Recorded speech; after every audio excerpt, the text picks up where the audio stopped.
अगर हड़ताल भी करनी है तो अब शांति से करो, उसमें किसी का कत्ल मत करो, बैठ जाओ, धरने पे बैठो, भूख हड़ताल रखो। उससे भी जो जालिम है वो पिघल सकता है।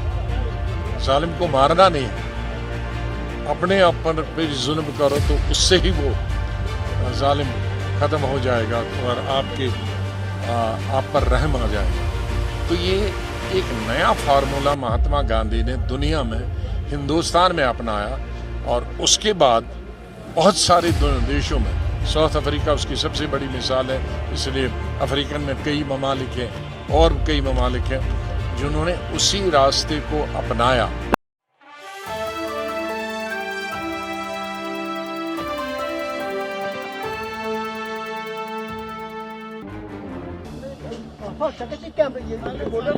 मेरे ख्याल में सियासत में एक तो हमारी जिंदगी का आम चीजें हैं, उस पे तो हम अपने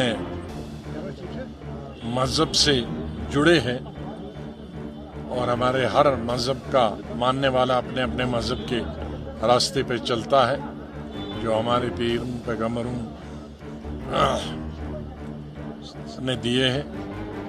लेकिन एक सियासी रास्ता है, तो सियासी रास्ता एक नया रास्ता जो था। सियासी रास्ता तो पहले था ताकत का, लेकिन एक नया सियासी रास्ता जो महात्मा गांधी ने दिया वो है कि शांति से भी आप सत्ता में आ सकते हो। तलवार से ही जरूरी नहीं है, बंदूक से ही नहीं है, कत्लो गारत से ही नहीं आ सकते। तो एक नया रास्ता है शांति से अपनी बात बनाओ। अगर हड़ताल भी करनी है तो अब शांति से करो, उसमें किसी का कत्ल मत करो, बैठ जाओ, धरने पे बैठो, भूख हड़ताल रखो।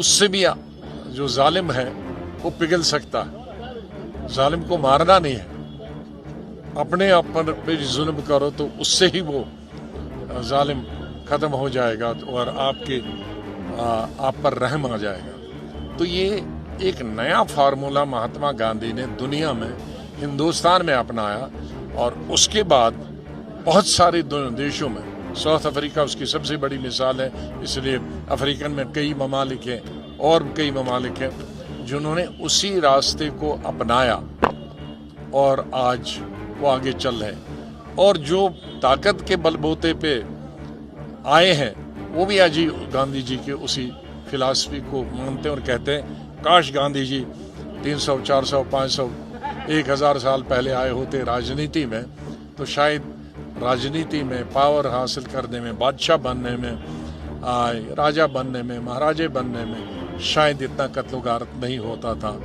जितना उस जमाने में हो। साहब, आप मेंबर है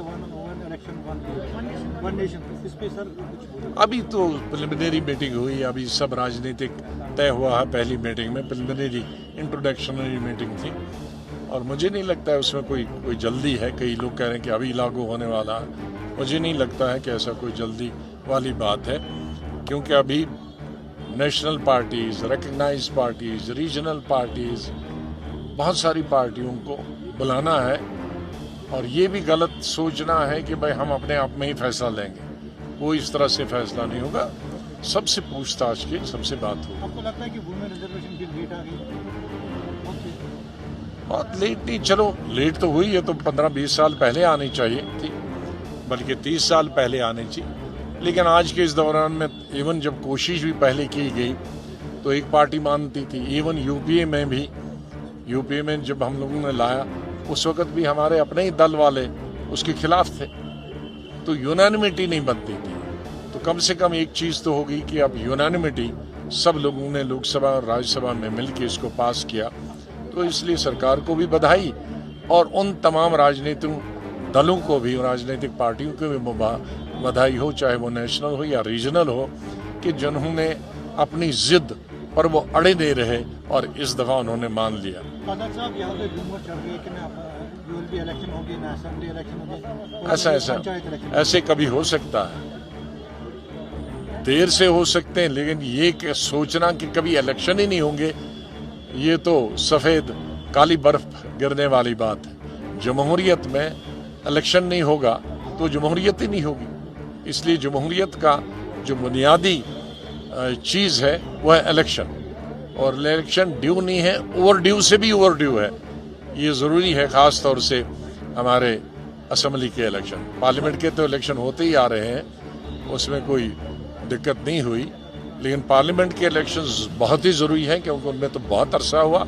और इसी तरह से जो 3 टियर है अब, उसमें हमारे जो म्यूनसिपलिटीज़ हैं, कॉरपोरेशंस हैं और टाउन एरिया है उसके, और पंचायतों, इससे एक रेवोल्यूशन आया है इन पंचायत के इलेक्शनों से और कॉरपोरेशन और म्यूनसिपलिटी के इलेक्शनों से, टाउन एरिया के इलेक्शनों में, कि जो जमहूरियत है नीचे गांव तक, जड़ तक, छोटे छोटे कस्बों तक पहुंची है और बहुत सारे लोगों को मौका मिला है काम करने का, अपने मुल्क की खिदमत कर रहे हैं।